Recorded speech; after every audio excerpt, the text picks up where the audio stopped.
Being a marketer's no sweat. You just have to manage dozens of channels, launch hundreds of campaigns, score thousands of leads, and okay, fine, it's a lot of sweat. Unless you have HubSpot's AI-powered marketing tools to help you do all that and more. Get started at HubSpot.com/marketers. This episode is brought to you by Shopify. Upgrade your business with Shopify, home of the #1 checkout on the planet. Shop Pay boosts conversions up to 50%, meaning fewer carts going abandoned and more sales going cha-ching. So if you're into growing your business, get a commerce platform that's ready to sell wherever your customers are. Visit Shopify.com to upgrade your selling today. In 2018, Sony Animation Studios and star Shameik Moore gave the world a flashy new entry into the webbed world of Spider-Man. In 2024, we hop aboard the BTAC bandwagon. The film is Spider-Man Into the Spider-Verse. The whiskey is George T. Stagg. And we'll review them both. This is the Film and Whiskey Podcast.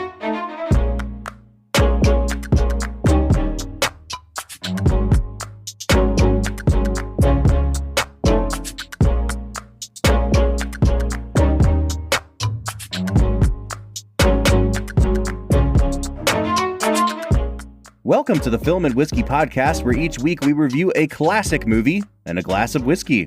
I'm Bob Book. I'm Brad G. And this is week number 3 of our new season, where we are exploring modern classics. And we're asking the question, does this movie deserve to be part of the 21st century canon? Brad, we're 2 movies in, and we're about to review a third. How are you feeling about our selection so far? To be honest, Bob, I feel like we started at the top and then we tumbled down into Green Book territory. Very much so. Yep. Right. Like a good movie, fun, well made, well crafted, good script, but definitely in the annals of oh yeah, that was a movie territory. And now, Bob, this week, I feel like I heard more about Spider-Man Into the Spider-Verse than almost any other animated film since Frozen. Yeah. I mean, this one took the world by storm, and as per the usual, I did not see it. So, I don't mean to be the revisionist history guy here, but I was just going through the Wikipedia page for this movie. And by the way, folks, we're reviewing Spider-Man Into the Spider-Verse today. Just going through the Wikipedia page, and it said it only made 390 mil worldwide, which is hilarious that I have to say only. But I really thought that this movie was a global phenomenon. And in the US, I think it made 190 or something. It wasn't anywhere near what your worst MCU movie was doing at the time. And so because I also remember it being oh my gosh, this is something new. This is something fresh. This is something we've never seen before in the realm of superhero film. And I think that when the second movie in this franchise, Across the Spider-Verse, came out in 23, that people kind of retroactively read back onto this movie that these had been huge, enormous hits. And this movie was a hit, but apparently not as many people saw it as you and I remember. It's like the Berenstein Bears Mandela effect thing happening a little bit. I still don't totally understand the Mandela effect. I've looked up multiple instances of it, like the Berenstein Bears, and I'm I think that people just misremembered things. Yes. But why do people freak out about that? I think people just like to think that they're more important than they are. And so if lots of people misremember something, it can't just be that we are all human and fallible and that certain things are just easy to misremember. It's that there has to be some sort of global conspiracy causing us to misremember.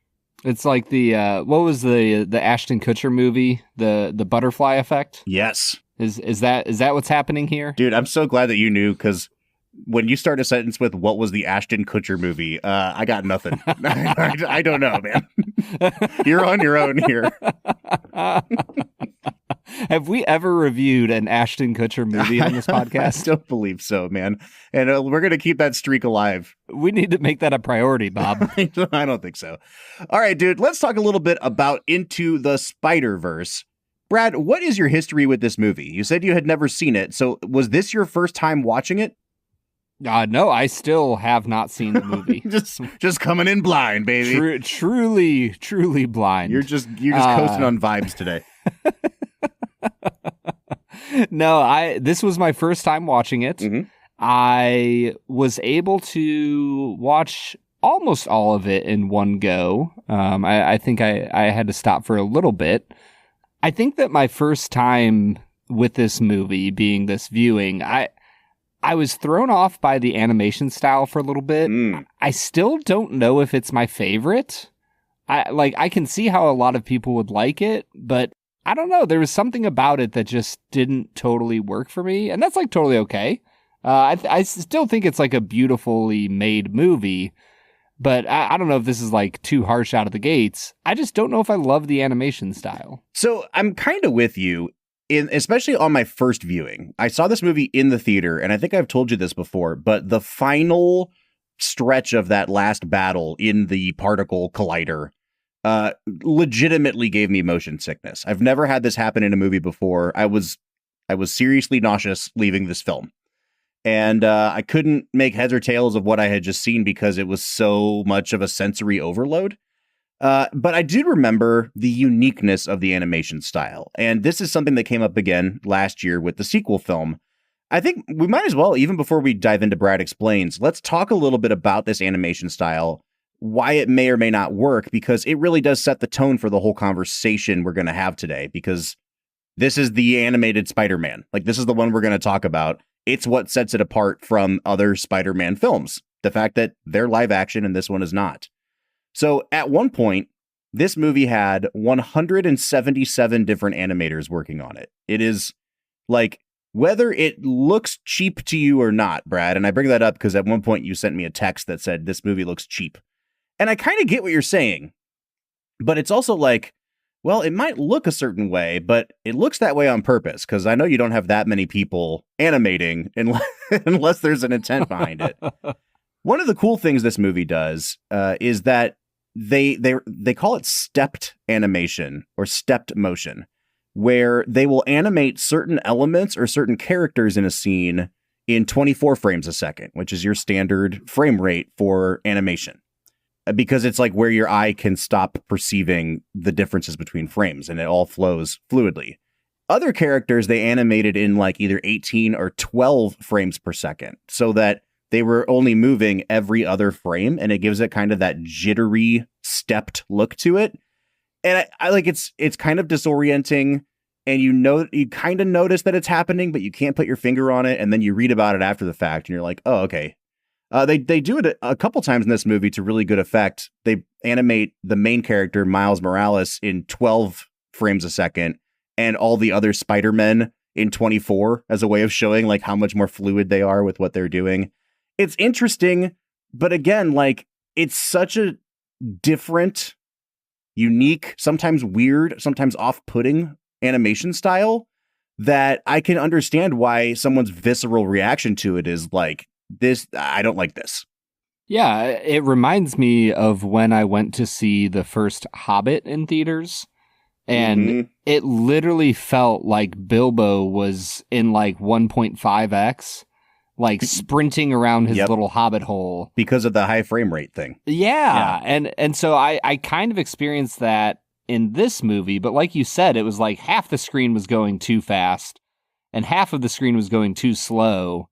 And I like, within the confines of this movie specifically, it makes sense why they do this.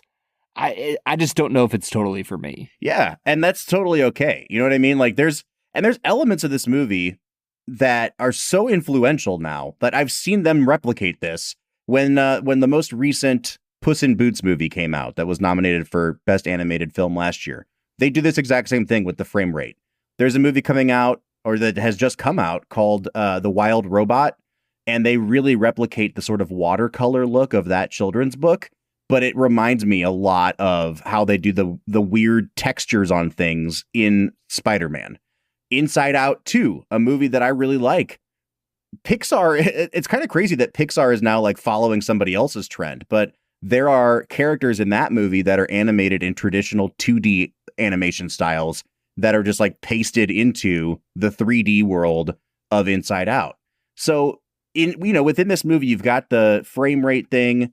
You've got in Miles Morales' dimension, everything kind of has that weird video game glitch thing where all the edges are multicolored, and that's kind of disorienting. It almost looks like when you are watching a 3D movie and you take your glasses off and they have that weird glitch effect to it. And then you also have different animation styles for each character. Some of them are like anime, some of them are Looney Tunes, and then you have like 3D style. So it's a lot to take in, and that's kind of setting us up for this conversation today.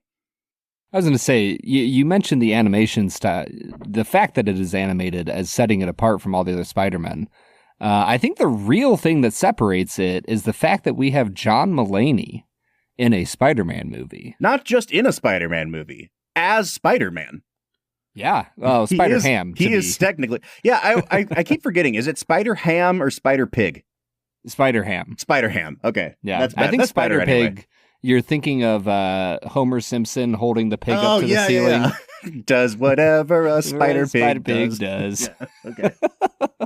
All right, man. Well, now that we've brought up The Simpsons, I think it's a good place to actually get to our first segment of the day, which we call Brad Explains. Brad's gonna give us the movie plot with only 60 seconds ticking on the clock. So let's go ahead and hear your take with this little segment that we call Brad Explains. Brad Explains is the part of the show where Brad breaks down the plot of the film that he has just seen, often for the first time. Brad, you've seen this movie one time. I actually don't think this is going to be a very hard movie to explain. It's more visually overwhelming than narratively overwhelming. So you get 60 seconds, spoil this movie for us, and go. Miles Morales is a mild-mannered young man in New York City who is bit by a spider while... Oh, I missed the opening, Bob. I was going to say. Spider-Man Into the Spider-Verse is a film about a mild-mannered young teenager named Miles Morales who is bit by a radioactive spider while tagging an underground subway stop with his uncle.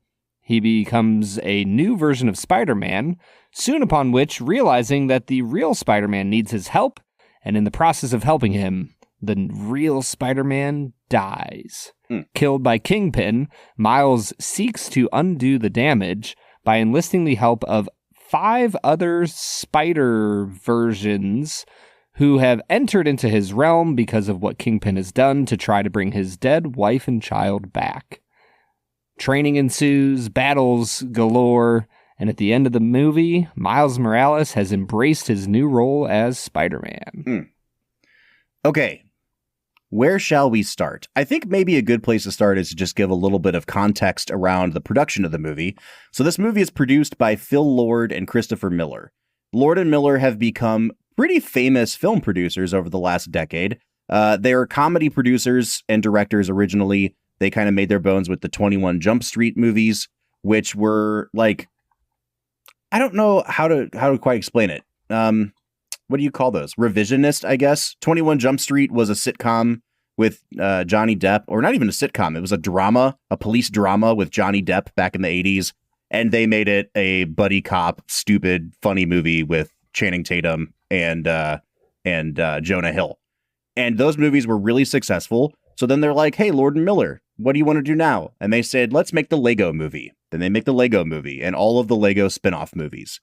And those movies, I think, really set the tone for what a Lord and Miller type of movie was going to be. Cloudy with a Chance of Meatballs was in there as well.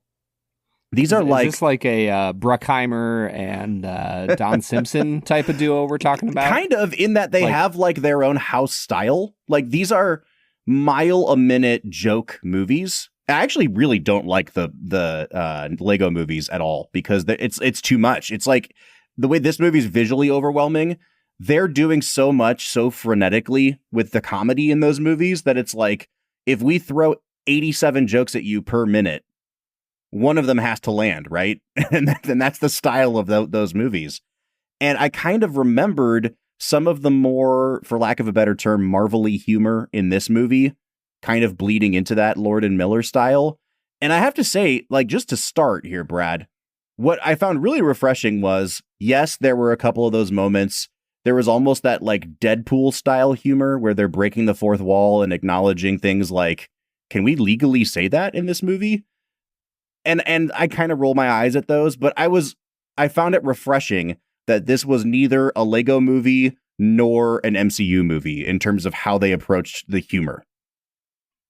Yeah, I think what they do here is they take relationships seriously in this movie, that the Spider-Man of the film, and if there's something I really like about this movie, it's that they really take seriously the origin story of Spider-Man, and not necessarily like comic book, let's get the origin story right. I'm talking about like the origin story of the Spider-Man cinematic experience.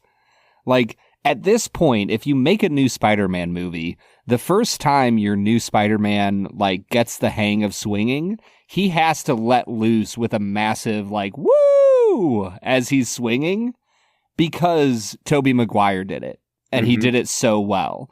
And so there's little elements like that draw you into the drama, and that's where Spider-Man succeeds the most, is the fact that underneath the mask, he's a normal person like the rest of us, and he has real relationships that are put at risk that become a struggle because of his newfound powers.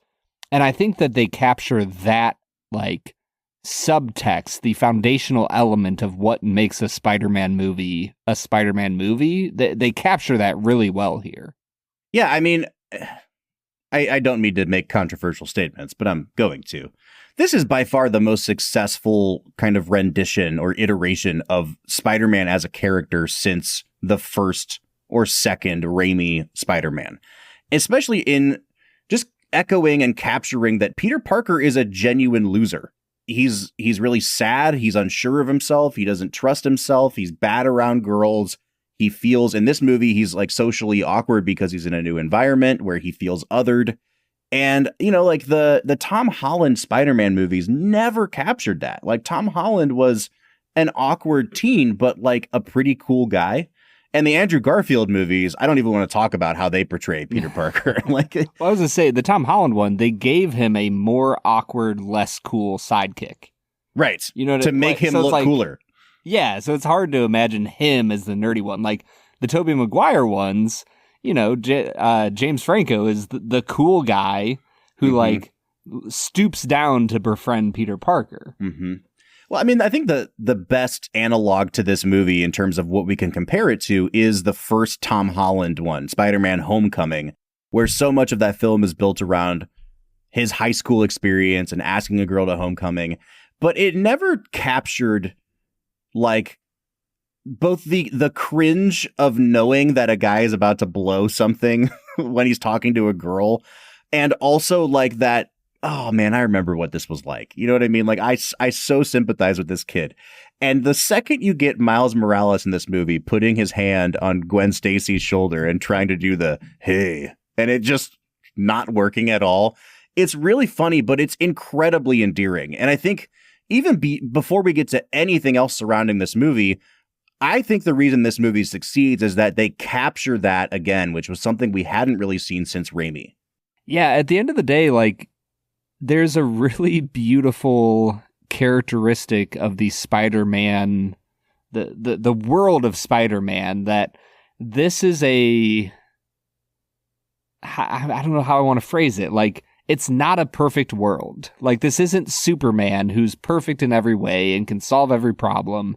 It's not Batman, who's this grizzled veteran, detective with this great intellect and all these gadgets. Like, you just kind of have a kid who's trying to figure it out. And I think that they do a really wonderful job of portraying that in the character of Miles Morales. I think for me, that some of the side elements of the movie feel very lacking, like they need fleshed out more. So I think that's like one of my few issues is like, you don't know anything about his uncle. Like, his uncle is, are we in spoiler territory? Yeah, are we let's okay do it for that, Bob? Yeah. His uncle is just suddenly one of the bad guys. Mm-hmm. And you're like, do they give the impression that he might not do everything legally? Like sure, him and his dad, his uncle, being Miles Morales' uncle, and Miles' dad kind of don't see eye to eye, but there is no impression given that he's going to be one of the main villains. And then once you find that out, he's dead like 2 minutes later, and you never find out any reason why he became a villain. And it just felt very rushed. Interesting. See, that didn't bother me too much because I think that, you can't take the context out of what's going on too, which is like, this is the first Spider-Man that has been a person of color, and he lives in New York City. His dad's a cop. So like, there's already that layer of like, oh, there's tension there. And then they hit you with, he says something about like how great of a guy his uncle is. And they cut back to the dad and he's like, So that he's up to something probably illegal. And of course, like you're thinking, okay, maybe he's selling drugs. Maybe he, Like he somehow came by his means illegally. And I really like the reveal that he is in fact the Prowler that they call him. Yes. I really liked that. You get him like chasing Miles into his uncle's flat only for him to take the mask off and it's his uncle. And I really liked that reveal. I thought that they withheld it exactly as long as they needed to, because Miles finds out, a day and a half or whatever before the big confrontation where his uncle is killed. But that becomes his Uncle Ben origin story. And I like that it's a subtle kind of inversion of like Uncle Ben in the dimension that we're used to was this paragon of virtue, whereas Miles Morales' Uncle Ben was a supportive uncle and a good guy in terms of like encouraging Miles, but was actually a villain. And I really liked that reveal. I liked that kind of twist and that subversion of what we're used to. I'm with you in that, like, they're trying to do a lot with this movie. Like, they're trying to set up the origin story. They're trying to set up who Miles Morales is over against a Peter Parker. And then they're also like, by the way, this is a multi-dimensional, multiverse movie. Caper. And this was like the first multiverse movie. This is before we did multiverses in the MCU. So it wasn't like we were all on the same page and knowing exactly what this was going to look like when we walked in the theater.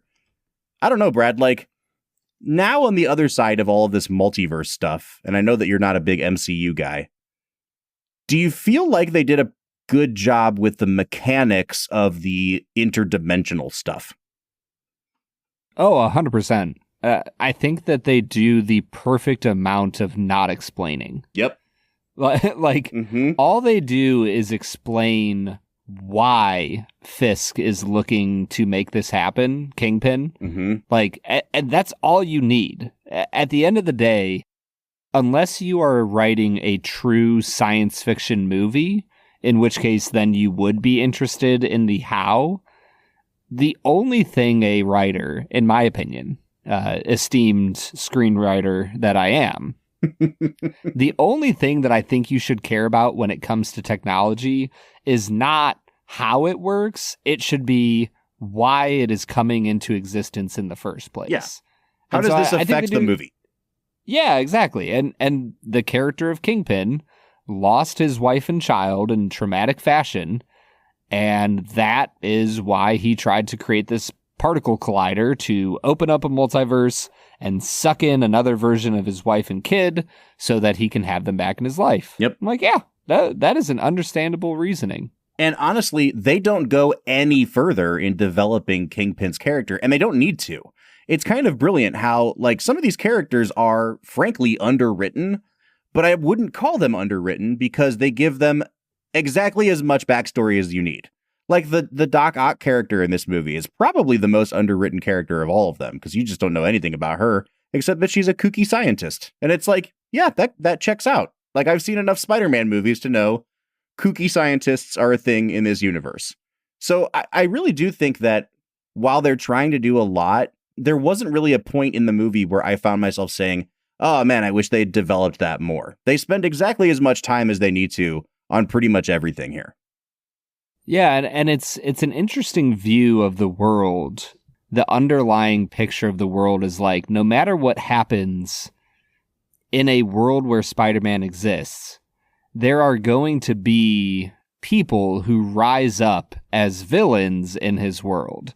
And sometimes that's going to be a woman who becomes Doc Ock, and sometimes it's going to be a man who becomes Doc Ock. Mm-hmm. Like, one time it's Alfred Molina, and another time it's Catherine Hahn. You just, you never know how it's going to go down, man. Yeah, and that's kind of the inverse of that is like the last lines of the movie, too, which is like, anybody can wear this mask. It could be you. And if you've never heard anybody tell you that, now you know. And you know what that means, Bob? Anybody can be the villain. Oh, yeah, that's true. I want to talk a little bit about how adult this movie feels at parts and why I loved that. Not adult in that, like, oh, this is my grown-up superhero movie, which is what what dude bros have been trying to do for 15 years now. Like, it's very much still a PG movie, but it's a PG movie where people get shot to death. And you feel the kind of blunt impact of a bullet. And how at one point Spider-Man like rips a gun out of Kingpin's hand and says like, no, that's cheating. And it's funny because, in most superhero fights, it's like pretend pew pew. We're shooting lasers out of our Iron Man hands. And like, yeah, things die, but nothing ever feels real. Everything feels so weightless. And in this movie, it's an animated movie that feels so much more weighty than something like your Tom Holland Spider-Man films, which are live action movie where the levels of violence are cartoonish. And I was really struck by how a cartoon managed to depict a much more kind of grown up, I keep saying weighty, but like what's a good word for it? Do you know what I'm talking about? Yeah, no, I mean, you have Spider-Man die in this movie. Right. Like, he is literally bludgeoned to death by Kingpin. Mm-hmm. And like, that's brutal. And you see people get shot and killed in this movie, and that's brutal. And they don't have any efforts to like hide how weighty all of this is. And I think that the animation of the film gives credence to all of it, because I think if there is something they nail in the animation, it's everybody's faces. Mm-hmm. Like, there's something about the way they draw the lines on their face and their noses and the wrinkles on their forehead and the cheeks that, like, man, these people feel real and their emotions feel real. And then on the inverse side of that, I think animation is actually a great world for Spider-Man to exist in. Because, like, as much as I love me some Alfred Molina, Doc Ock, like, I think those movies look great as live-action films. Like, Kingpin is a great character to be animated. Like, he's literally this teeny tiny little head that's placed way too low on these massive shoulders covered in a black suit that just looks incredible in this movie. Mm-hmm. Yeah, I mean, he really does. The fact that he's creating a black hole is not an accident. Like, that's what his motivation is. But then half the time he's on screen, he's completely filling the frame with how large his body is, and it looks like a black hole on screen. Like, it's a really cool touch. Brad, before we go to break, I do want to talk about the cast of this movie, because the cast is just absolutely stacked. But I've started noticing things, and I think it's because you and I have recorded so many episodes of this podcast now, but like every now and then I'll have to send you a script or something, and I'll say, hey, we need to do an ad read. Can you take 2 passes at this list of bullet points? And you'll send back a recording of yourself. And sometimes it sounds like when you and I are just shooting the breeze on an episode, and sometimes I can tell like your voice is a little bit quieter and you're reading it kind of in your NPR voice. And when I hear that, I'm like, oh, I can tell that his children are probably napping upstairs and he's trying to like do the ad read. But like, and again, like there's nothing wrong with that. But you start to notice like the subtle differences in tone and like gravitas in your voice. And that's one of the things I love about the voice performances in this movie. A couple people are going big, like Catherine Hahn is being Catherine Hahn as a supervillain. But then you've got like those moments where something seriously emotional has happened to Gwen Stacy or to Miles or to whoever it might be. And it's almost like you can tell that they instructed the actor doing the line reading to get so much more closer to the mic. And it's like this tender kind of moment. I was really blown away by a lot of these vocal performances, Brad, because they really do run the gamut of dynamics in that way.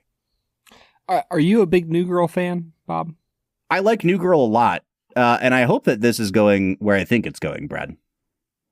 I had a hard time for like the first 35% of the movie, 40% of the movie, getting down with Jake Johnson as Peter B. Parker. Because all I could hear was Nick. Sure. Like that is the only thing I could hear.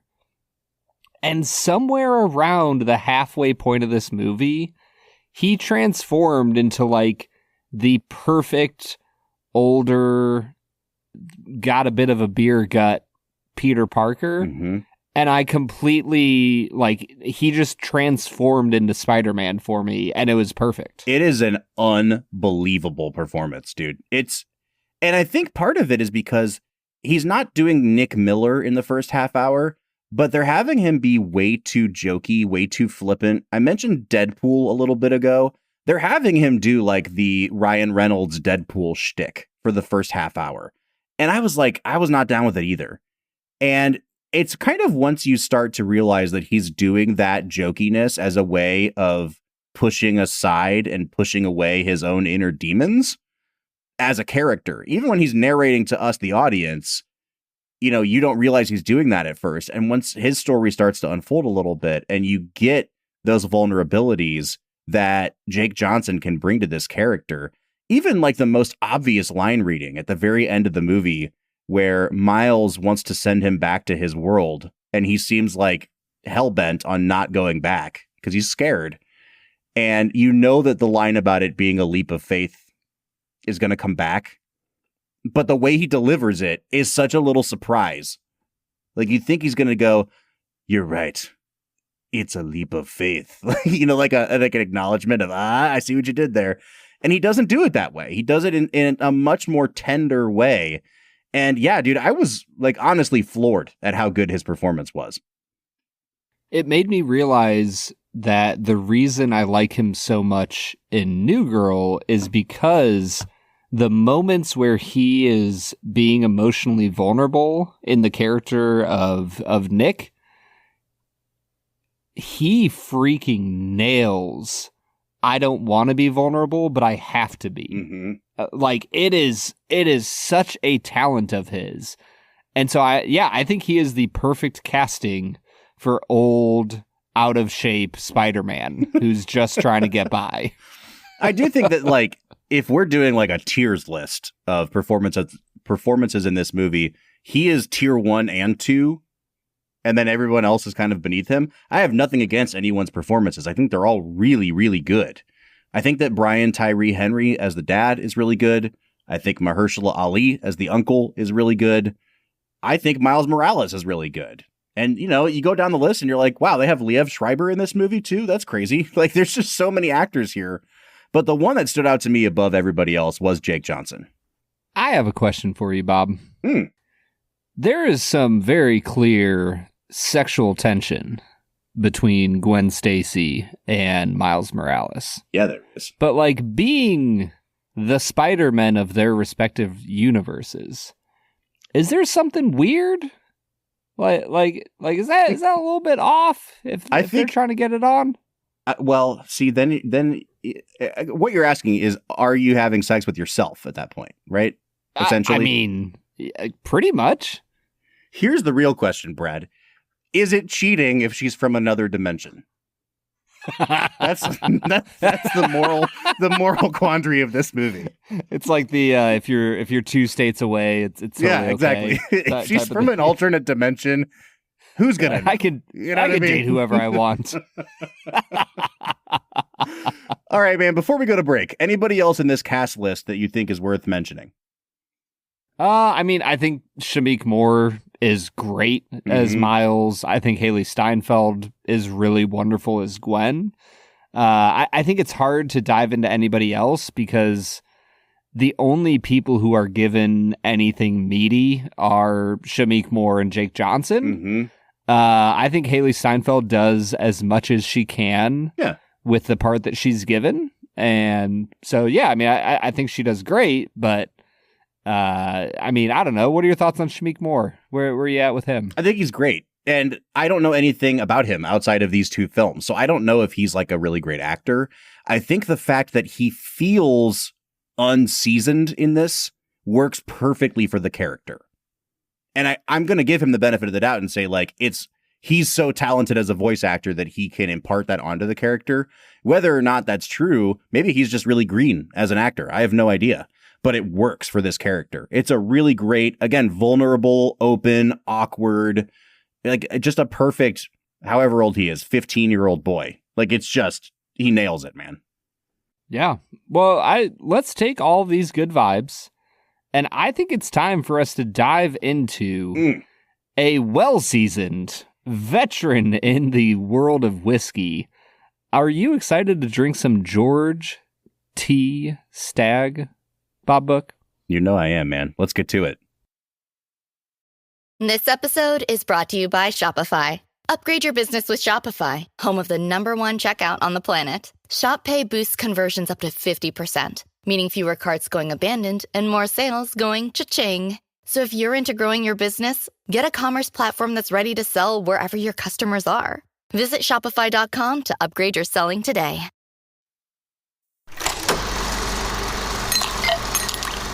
All right, so today we are jumping back on the BTAC train, Brad G. Buffalo Trace's Antique Collection is an annual release of 5 whiskeys. And Brad, I'm going to go ahead and just spoil this now. We're drinking George T. Stagg today, which is perhaps the most highly sought after of all 5 BTACs each year, primarily because Stagg as a label has been winning best bourbon in the world at spirits competitions year after year after year. Mm-hmm. Now, Buffalo Trace did just come out with the new BTAC line for 2024. We are not sampling that today because we are not important enough to receive those samples.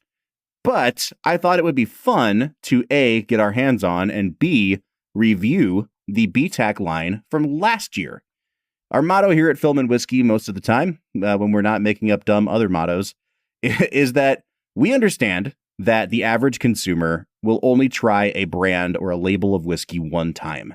So with these annual releases that have kind of vintages to them, the average consumer, A, cannot afford George T. Stagg on an annual basis, and B, doesn't really care. Like, if you tell somebody, hey, I can sell you a bottle of 2022 Stagg, they'd be like, great, does not matter to me. I just want Stagg. I want to try it once. So we're trying the 2023 release. We did try the Thomas H. Handy Sazerac Rye from 23 a couple seasons ago. And so over the next 4 weeks, we're going to be finishing out the 23 lineup of BTAC. And hopefully what we think of this will help you as a consumer decide if these whiskeys are worth your time and energy and money. Are they modern classics, Bob? Brad, have you ever had George T. Stagg before? I have not had George T. Stagg before, Bob. We've tried Stagg Jr. on the podcast. I've tried it before in the wild. It's good stuff. I'm gonna spoil my thoughts on everything, Brad. None of this whiskey is worth paying quadruple digits for, ever. Yeah. Ever. Yeah. See, I think that's why we created the luxury category, though. Oh, it's definitely a luxury. Oh, yeah. This is a luxury category whiskey, and we will score it based on that. I'm just saying, Bob, if you have the money to just drop whatever you want on whiskey, like, maybe 4 digits is totally worth it for you. I get that, but I'm also like a middle-class person, if they really save up their money, can buy themselves a boat. If they really want a boat. I don't know about that, man. Boats are expensive. But then there's another tier above that, which is like a yacht. And there's a whole class of people that no matter what they do in life will never be able to have a yacht. And I feel like Stagg is in this weird spot of like the average person, if they really want to, can save their money and buy a bottle of Stagg. But we're talking about it like it's a whiskey for yacht people. Do you know what I mean? And my fear with the market is like, let's not forget about boat people at the expense of only servicing yacht people. See, when you said a middle-class person can buy a boat, I was thinking yacht level. No, I'm just talking I wasn't like thinking about like, I'm going fishing this weekend, honey. Yeah, like that's what I'm like talking that about. level a boat. boat. Yeah.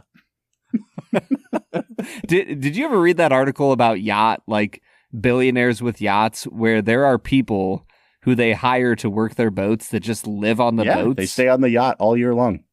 That's literally the wildest thing to me. That's the dream, man. I want to be podcasting from a yacht someday. Sorry, children. I've got to take this job as an indentured servant. You'll never find me. I'll be traveling too much. I'll send checks from whenever I can. All right, man. Stagg Jr., let's dive in. This is a 15-year-old... Stagg Jr.? Oh, not Stagg Jr. George T. Stagg, let's dive in. This is a 15-year and 3-month-old bourbon that came out in 2023. It is 135 proof. This is almost hazmat level, Brad. Mm-hmm. Yeah, hazmat being 140 proof, correct? That's right. Yeah. This has just a bomb of flavor on the nose.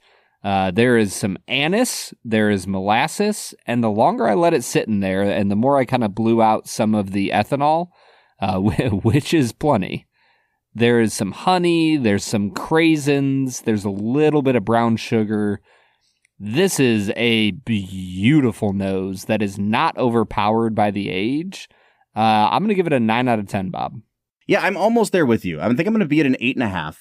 And so here's my notes. First thing I got was like really dusty oak. It was that nice, like sawdusty note that we really love on whiskeys. I got a lot of honey. And then I got this note that I can never know the name of the plant that I'm referring to. But it's like when you are out in the country in the summertime and you catch a whiff of the breeze and it's that really sweet smelling like fragrance. I don't know if it's a weed. I don't know if it's a tree. The only other thing I catch that note on is like Amburana finished stuff. So I wrote that down here. I know people hate Amburana in their whiskey finishes now, but it's that powdery floral note. There's a ton of ethanol, dude. The longer this sat in my glass, the ethanol came through more. But beyond that, there was some cinnamon. And then I got a little bit of almost like meatiness at the very end that I really liked. I'm going to give it an 8.5. It's super complex.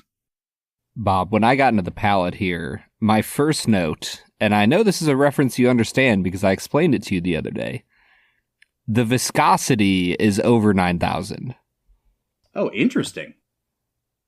I think that this might be one of the most coating whiskeys we have ever drank in the history of this podcast. Huh. I had the exact opposite experience. What? Like, it coats your mouth because there's so much alcohol. But in terms of the actual thickness of it, like it's a very thin mouthfeel because, again, it's all alcohol. Like, it didn't taste syrupy to me at all.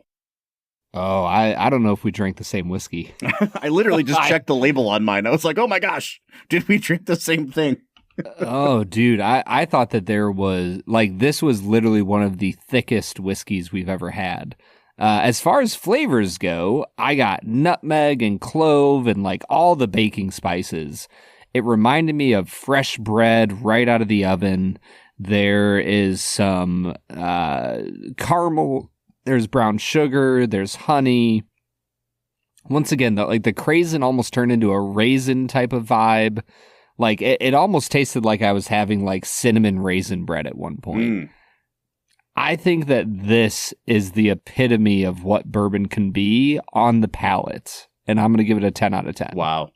Yeah, I'm a little bit cooler on this one than you are, Brad. Not significantly so, but I think I'm at an 8.5 again here. And it's because it was so unexpected in a good way.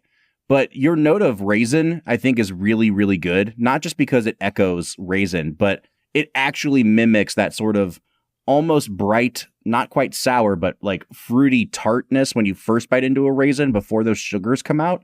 On the very front of my palate, it was almost sour. It mimicked like fresh tart fruit, and bourbon never does that. Like I never get that brightness on the tip of my tongue. I did say that the mouthfeel was super thin, but it really opened up. It was like a cherry bomb for me. It was like tons and tons of just dark cherry. I did that thing where like aspirated a little bit and kind of like sloshed it in my mouth while breathing in some air because that ethanol was so heavy. And it reminded me of almost like tropical candies, like blue raspberry kind of candy. That brightness came back again. There was black pepper, and then the oak took over. And there is a lot of really heavy oak on this. I think it's an interesting palate, and I've never gotten some of these notes ever on a bourbon before. I just don't know if it's necessarily my favorite thing I've ever tried. So it's an 8.5 for me. I think the finish, once again, knocks it out of the park. It gets into a more vanilla bean territory. The oak char really comes through strongly at the end. The baking spices are there. It turns a little bit rye forward on the finish. And there's some really nice leather notes that round things out. I'm going to give it a 9.5 here on the finish. I'm also at a 9.5. And it's mostly because I do think it's really oak heavy. There's some baking spice. This is predominantly scored where it is because it might be the most long-lasting finish I've ever had on a bourbon. It just it would not go away. And after a while, it broke me down. I was just like, damn, dude, you win. You know what I mean? It was really persistent. And I respect it. All 135 proofs of them won. So moving into balance, I do think that this tips slightly bitter towards the end. Not necessarily sour, but a little bit of that oak bitterness comes through. I do wonder about 15 years, is that a little bit too long in the barrel for bourbon? Overall, incredibly pleasant. I gave it an 8.5, 8.5, 9.5. This is a well-balanced whiskey. I think I'm just going to stick at an 8.5 here, Brad. I'm going to give it a 9.5 on the balance. I gave it a 9, 10, and 9.5, so we'll just split it down the middle. I think that this is a really complex whiskey that, Bob, I just feel like it's so rare for us to drink a bourbon over 12 years old that has a nice complexity of flavors that are not overwhelmed by the oakiness. And I think that they nail that here. I don't know how they do it. I don't know what voodoo magic they're doing down at Buffalo Trace, but they really nail the balance of flavor and age in a really beautiful way. Before we get to the value category, where this thing takes a nosedive, where are you at out of 40 just on the tasting notes? Let's see. 19, 28 and a half, 30, 38, I think. All right, so you're at a 38 out of 40, which translates to a 95 out of 100. I'm at a 35 out of 40, and I'm at an 87.5 out of 100. Now, I like this significantly less than Brad, and even I am at almost a 90 level. So this is really good whiskey. I just wanted to get that out there before we talked value, because Brad, it's your turn to kind of fill me in here. What is this selling for now? I saw a bottle for $450. I saw a bottle for $900. I don't think you can actually get an accurate price on this unless you are active in the secondary market, which we, for the FBI that's listening, we here at the Film and Whiskey Podcast do not support any secondary sales of liquor. We only want people to buy it from their approved liquor licensed stores and individuals. But if you happen to be aware of this illegal, terrible, evil, blight upon society, black market, secondary whiskey, you're going to have to be connected to know how much this is going to cost you. So MSRP is $125. Now, I think that the $900 price point is someone that's just price gouging. This is probably already peaked and come down a bit, but the quantities are even more limited now. What do you say we set it at 500? That's 4 times MSRP. That is astronomically priced, but I actually think would be considered a pretty fair market value in most corners of the secondary market. Sure. $500, Brad. Where are you at on this? I think this is why we created the luxury category. Because thinking about it at $500, it might bring my price down, my value down a little bit. But if I just thought of it as this is a luxury purchase made by people who can make luxury purchases, I think this is a 9 out of 10. I think that the George T. Stagg of 2023 and from what I've heard of other iterations as well, I think it's worth the hype, Bob. I'll be the Brad G today, and I'll just do the, would I pay $500 for this particular whiskey? I would not. I will also be very blunt in saying I would not pay $500 for pretty much any whiskey. Yeah, I am a notorious cheapskate, and I do not make that much money. So, what are you going to do? I want to make it clear. I also would not spend $500 on this whiskey. I'm just saying, if I think of it as a luxury whiskey, I think it's a 9 out of 10 value. I think the fairest way for me to balance out the way you're approaching it, though, is to just say, is it a fair value considering the crazy world we live in? And I think to reflect that, I'm going to give it a 5 out of 10 on value. It is whatever kind of value you perceive it to be. If you're, to your point, Brad, if you're in the market for this kind of a thing, you're going to pay whatever it takes to get it anyway. So nothing we say is going to sway you one way or the other. I'm going to give it a 5, and that brings me to a 40 out of 50. This is a very, very good whiskey. Bob, I am at a 47 out of 50. Man, you're coming in hot with these 40-plus scores this season, dude. I'm drinking good whiskey, Bob, and I have no shame in recognizing that. That takes us to an 87 out of 100, or a 43.5 on average.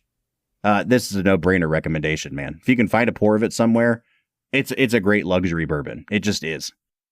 Yeah, I have long harbored animosity for the BTAC. Not for BTAC, but for Buffalo Trace as a whole. Mm-hmm. I think that they take pride in the secondary market prices of their product, and that annoys me quite a bit, and it still does. But I try to be as fair as I can. And when I drink this whiskey, I can honestly tell you, this shit is delicious. Well, you heard it here first, folks. And by first, I mean a year after the fact. Brad, let's get back into talking about Into the Spider-Verse. What do you say? Let's get to it, Bob. All right, everybody. That was the 2023 George T. Stagg BTAC release. What a fine whiskey, Bob. A very nice dram. Yeah. It's truly one of the few bourbons I've ever had that I would place up against scotches. Absolutely. As far as wow, that was mind-blowing. Just craft, overall craft, for sure. Yeah. Speaking of overall craft. And just mind-blowingly great content. It's time for our next game, which we call Two Facts and a Falsehood. Brad is gonna try to stump you, Bob. Two are right and one is wrong. Two facts and a falsehood. Two Facts and a Falsehood is the part of the show where Brad tries to stump Bob by presenting him with 3 facts about the making of this movie, one of which is actually a lie. Brad, I believe that I am 2-0 on the season right now, right? Yeah, you are knocking it out of the park with Bilga Ibiri's help in the Oppenheimer episode. He so confidently was oh, nope, that's the falsehood. He literally was Emily Blunt told me. Yeah. That's when I knew I had the victory for the week. I was yes. And I going into episodes with guests, I often feel more confident because I'm oh, they're going to steer Bob wrong for sure. I never feel confident with Bilga. No. He knows so much more than you and I combined. Yeah, he really is a ringer, man. But unfortunately, I have no ringer today. I don't care about superheroes, and I don't know much about animation. So, Brad, today might be your day, is what I'm saying. Bob, I might just let you guess before I give the facts, because I don't think you have any chance with this one at having an honest guess. Here, this is facetious, but my pretend for now guess is fact number 2 is the falsehood. Okay. So let's hear them. Fact number 1, Prowler is originally a character from Spider-Man number 82 and existed primarily as an antagonist for 4 issues. He was reborn in 2011's Ultimate Fallout Spider-Man series as Miles Morales' uncle, Aaron Davis. Fact number 2, Spider-Ham was originally introduced in Marvel Tales starring Peter Porker, the Spectacular Spider-Ham from 1983. His origin of being a spider bitten by a radioactive pig is true to the comics. I'm sorry. I love this. The movie leaves out that the radioactive pig in question was May Porker, who, due to the effects of the radiation, believed that the transformed Peter was her nephew instead of her former lab pet. Fact number 3, Spider-Man Noir, often referred to as Spider Noir or simply Noir, first appeared in the comic series Spider-Man Noir, part of the Marvel Noir universe. This alternate version of Spider-Man is a noir-themed take on the character and emerges in a version of New York during the Great Depression. Was fact number 3 just an attempt for you to see how many times you could say the word noir in 30 seconds? I can neither confirm nor deny. You could have just ended it with noir, noir, noir, noir, noir, noir, noir, noir, noir. I honestly think 2 and 3 are both true because they kind of said as much about 3 in the movie. So I'm going to change my answer and just say number 1 is false. And I have no other basis for it, but that's my answer and I'm going with it. And that's all there is to it.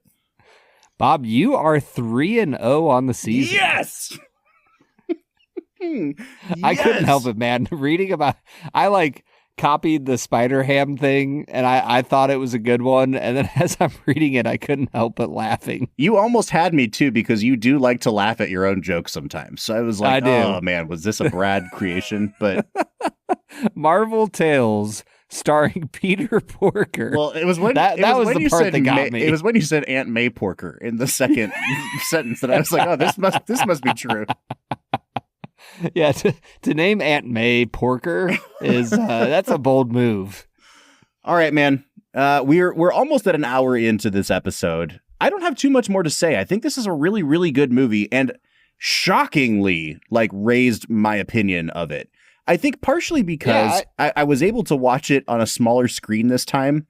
And so the chaotic nature of that final sequence was condensed and contained into just part of my field of vision. So I did not feel disoriented or nauseous this time.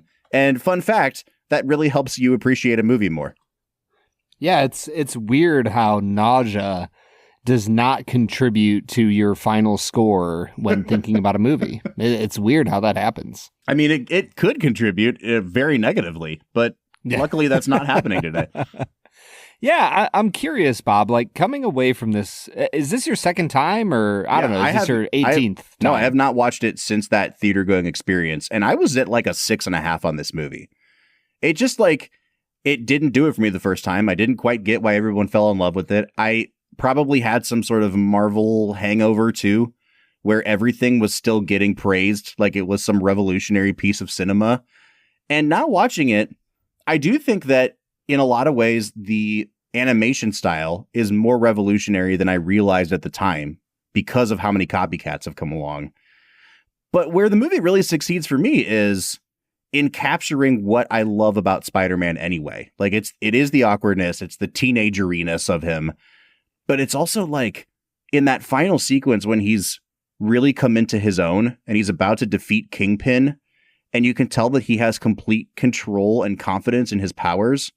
They finally start to do the thing where as he swings and he's in between swings and he has that sense of weightlessness before he latches onto something else. And you can kind of feel the lilt of him. I'm like, oh yeah, dude, they got it. They nailed the way Spider-Man moves in a way that those stupid MCU movies never could. It just, they just really capture why I fell in love with the Raimi Spider-Man movies as a 12-year-old. Yeah, and I, on my own, in the last month or so, I actually saw that The Amazing Spider-Man was leaving Netflix. And I was like, I always avoided those movies out of this weird sense of loyalty to Tobey Maguire and Sam Raimi. I was like, I need to actually watch this. So I sat down and watched Andrew Garfield with his turn as Spider-Man. And I realized that movie sucks. It's really not good. And I don't know why I avoided it all these years. I had this weird dread that it would be better than Raimi's. And so watching that recently, I think I did have a lot more respect for where they go with this movie. And I have a lot of respect that they were willing to enter into the absurdity of the world of Spider-Man, and it offered something in an animated world that you can't get in any live action version of it. I mean, I'm even thinking of Scorpion as a bad guy. Mm-hmm. Like, he's just an incredibly well visualized bad guy that you don't need to know anything about other than he's a freaking scorpion and he's terrifying. And like, that's perfect. And it's so well done. So yeah, I'm kind of with you, man. I enjoyed this way more than I thought I would, especially like 20, 30 minutes into the movie. There's a lot of times where I'm watching a movie and I'm aware. It's kind of like when you're watching a guy that's like throwing a perfect game and you start to become really aware of the stakes and you're like, oh God, they better land this, because right now this is like a 10 out of 10. And 100% of the time, they never land it. There's always something that brings the movie down from like, wow, that first 45 minutes was great, and then it falls off. This was the rare movie where I wasn't even aware of how much better it was getting as I watched it. Because at first I was like, nah, I'm not really into this. And then it was like, oh, they're actually doing a pretty decent job to... oh, this is like on par with the good Marvel movies. I think this is a pretty good superhero movie.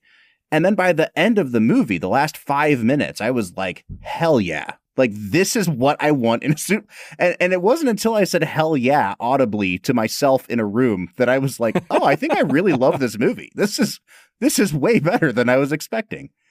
And that might be a good jumping off point, Brad, for us to get into our final segment of the day. Let's make it a double. We're near the end of the episode, so thanks for listening to the Film and Whiskey Show. Let's pair another film with this one, even if it's a struggle. It's the final segment of the day, now let's make it a double. Let's Make It a Double is the part of the show where we pick a movie to pair up with this one to make the perfect double feature. Brad, I said that I wanted to segue into this because this movie, I realized at the very end, where he was doing that weightless thing, and where he finally had that moment of like, I am completely confident in my own skills and abilities now. I thought of that great moment in The Matrix, where after taking all those shots from Agent Smith, they start hand-to-hand combat again, and Neo puts one hand behind his back and is just blocking every blow, and then kind of just turns away at one point, and you're like, oh yeah, hell yeah, this is what I'm looking for in a movie. It was the exact same thematic content, like the hero fully coming into his own powers. And I was like, man, this is like Matrix level reaction from me. So I think the movie I'm pairing this up with is 1999's The Matrix. Man, that would be a really weird night of cinema. And I'm here for it, man. That would be a hell of a night. Yeah, dude. I'm curious, would you watch The Matrix first or Spider-Man first? Oh, I don't know. It just depends on like, do you want to end with Spider-Man swinging through the streets or with Neo like flying off into the sun? Dude, what a good movie The Matrix is. Like 10 out of 10. Just a masterpiece. Perfect masterpiece of sci-fi thriller. All right, where are you at? I am going to pair this with another animated film, and I think that it's another film that I would land in a similar place to Spider-Man as far as final scores go, where I think that this film nails the characters, the development of said characters, and like the emotional weight of the film. And a lot of the other stuff on the edges kind of falls away because you don't worry about it because you have great characters. I'm going to pair this with Wreck-It Ralph. Which, when John C. Reilly is flying towards that volcano and repeating the villain's code, I cry every time. And it's perfect. And I think that there is so much to offer there. And I think that watching Wreck-It Ralph and Into the Spider-Verse would just be a great night. A really fun night of animated film viewing. Wreck-It Ralph is so freaking good, dude. Oh, dude. Like criminally underrated. How have we not reviewed it yet? I don't know. That's my question. That's a modern classic right there. Let's Make It a Double was presented by Blackwood Distilling Co., the distillers behind Kentucky's most exciting toasted barrel bourbon and rye. Craftsmanship meets bold flavor in every bottle. No matter what movie you choose, you can always make it a double with Blackwood Distilling Co. Find out more at blackwooddistillingco.com. All right, Brad, as we get into final scores, let's ask that question. Yeah. Does this deserve to be considered a modern classic? I think that if you'd asked me a day ago, I'd be like, hell no. And now I have completely flipped, and I think I'm in a hell yeah category. I do think there's a slight caveat in that it has made me realize, despite how many animated movies we get, that the number of animated films that I would consider modern classics is still a shockingly small number. It's like the 5 best Pixar movies, and then maybe 3 or 4 non-Pixar movies. And just taken on that, do I think this is one of the 10 best, 15 best, whatever it might be, animated films of the 21st century? I probably do. I do think it's operating at a level that others don't. It's taking on subject matter that others don't. The animation style is unique enough to itself that it justifies kind of setting aside. I do think this should be considered a 21st century classic. Okay. Are you okay if I get just a hint political for a second, Bob? Sure. Is this going to be one of your famous shut down the border monologues? Yes. Yeah. Okay. Yeah. Build that wall. Oh man. I think one of the things I appreciate about this movie most, and granted, this is in a 2024 world. I watched this in 2024 for the first time, not in 2018. But I feel like in 2024, we've had so many instances in media of minority characters being made the main character of a TV show, a movie, whatever. And they have no flaws, they have no problems, they have no weaknesses because they're a minority character and they need to be awesome. Because they haven't been awesome in so many decades of cinema. And I'm not arguing with that latter point. But I think what I loved most about this movie was that I didn't ever once feel like there was a political message being thrown at me. Mm-hmm. That it's like, wow, Miles Morales is black, Hispanic, and perfect, and has no flaws, and has everything figured out. Like, it was just simply a story of a young man who is trying to figure out his place in the world as a black Hispanic teenager who is bitten by a radioactive spider and is going to go about things differently than a white Peter Parker would. Mm-hmm. And there's never anything that feels forced or out of place.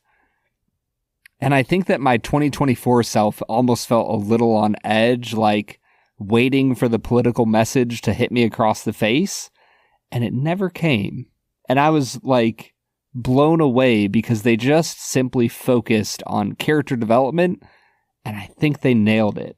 And I don't know. Is any of that controversial? Do I need to be pushed back on? No, I don't think so at all. I mean, you and I have talked about what we perceive to be really cheap, gimmicky writing that shoehorns in, making a character a certain ethnicity or whatever for no other purpose than what seems to be checking a box. And I think they do it so intently here and with such purpose and maturity that it really does, it adds a layer of complexity to the Spider-Man narrative in a way we haven't seen before. But it never feels preachy. It never feels like anything more than you are watching the origin story of a Spider-Man. It may not be the Spider-Man you grew up with, but it feels true to who that character is supposed to be. And I think it's a really huge success because of that. Brad, I'm going to give this movie a 9 out of 10. I came in thinking like 7.5 to 8. I think I will give it an 8.5. Mm-hmm. There are some issues with the film. I think that the writing around the edges of the film gets really ragged. The art style doesn't always work for me, But overall, I think this is a really beautiful film, and I do think that it deserves to be called a modern masterpiece. All right, so there we are on Spider-Man Into the Spider-Verse. We're at an 8.75 on average, but we'd like to know what you think. Is this as good as the second one? Should we have done the second one instead? Because guess what? We're not doing it this season, folks. We have other movies to talk about. But you can let us know which one you liked better by reaching out to us at any of our social media accounts. Facebook, Twitter, Instagram, TikTok, YouTube, freaking LinkedIn, baby. At Film Whiskey. I think you're going to keep saying that just to get me to laugh at you, Bob. I posted something on our LinkedIn the other day, and I got an email that was like, congratulations, your post had 2 impressions. It's like, we did it, man. There's 2 people out there. Oh, if you want to put the energy of the Film and Whiskey podcast behind it, I'm in, man. Yeah. I'm ready. Where else can they find us, Brad? They can find us on Discord. If you are in the world of Discord, join our server. We are talking about movies and whiskey and all of our episodes. Join the conversation. You can find a link at the end of every single one of our show notes. We'll be back next week talking about perhaps the ultimate dad movie of the 21st century, Ford v. Ferrari. But until then, I'm Bob Book. I'm Brad G. And we'll see you next time.